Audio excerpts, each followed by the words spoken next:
خیال رہے کہ جو کافر مرنے سے پہلے مسلمان ہو گیا وہ اس میں داخل نہیں، کیونکہ کفر نے اس کی زندگی کو نہیں گھیرا، اور جو شخص مجبوری میں کفر کا کلمہ منہ سے نکال دے وہ بھی اس میں داخل نہیں، کیونکہ اس نے مجبوری میں کفر کا کلمہ منہ سے نکالا ہے مگر اس کے دل میں تو ایمان ہے۔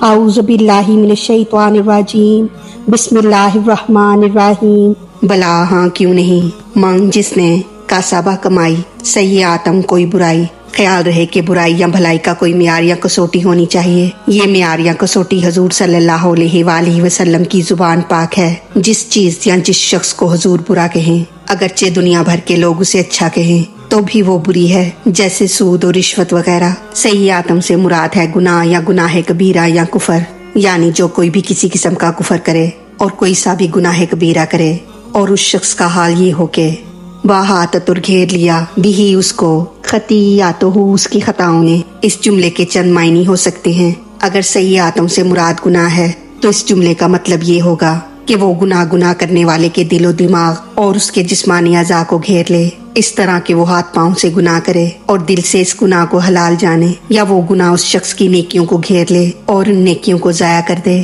یعنی وہ گناہ حد کفر تک پہنچ جائے جس سے اس شخص کی نیکیاں برباد ہو جائیں۔ اور اگر سیئاتم سے کفر مراد ہے تو مطلب یہ ہوگا کہ وہ کفر اس شخص کے دل و دماغ اور زبان کو گھیر لے، اس طرح کے دل میں کفر رکھے اور زبان سے اس کفر کا اظہار کرے، یا یہ کہ وہ کفر اس کی زندگی کو گھیر لے اور اس کا خاتمہ کفر پر ہو۔ خیال رہے کہ جو کافر مرنے سے پہلے مسلمان ہو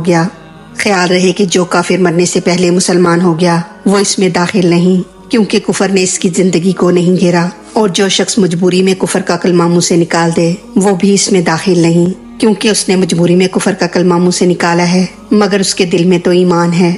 فاولئک پس یہی لوگ ہیں اصحاب النار، آگ والے یا دوزخی۔ اگرچہ گناہگار مسلمان بھی کچھ روز دوزخ میں رہیں گے لیکن وہ آگ والے نہیں۔ آگ والا تو وہ ہے جس کی خاطر آگ بنی اور جس پر آگ لازم ہے، وہ لوگ کفار ہیں، کفار ہی آگ والے ہیں۔ ہم وہ فیہا اس میں خالدون ہمیشہ رہیں گے، کیونکہ ان کے گناہوں نے ان کو گھیر لیا تھا، اس لیے عذاب بھی ان کے سارے وقتوں کو گھیر لے گا اور وہ ہمیشہ ہمیشہ جہنم میں رہیں گے۔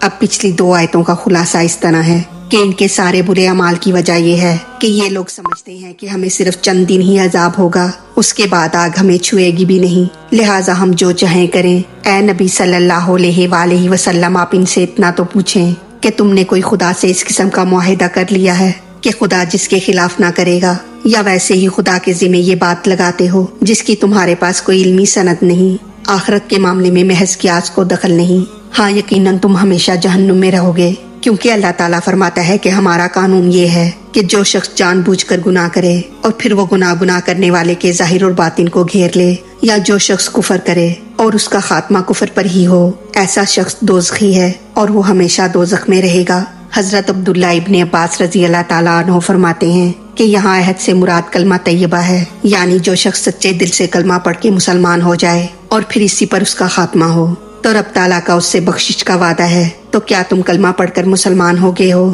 کیونکہ عذاب کے بعد بخشش ہونا گناہگار مسلمان کے لیے ہے۔ جب تم نے اسلام ہی قبول نہیں کیا تو اس طرح کی غلط امید کیوں رکھتے ہو؟ تم ہمیشہ جہنم میں رہو گے کیونکہ تم کافر ہو۔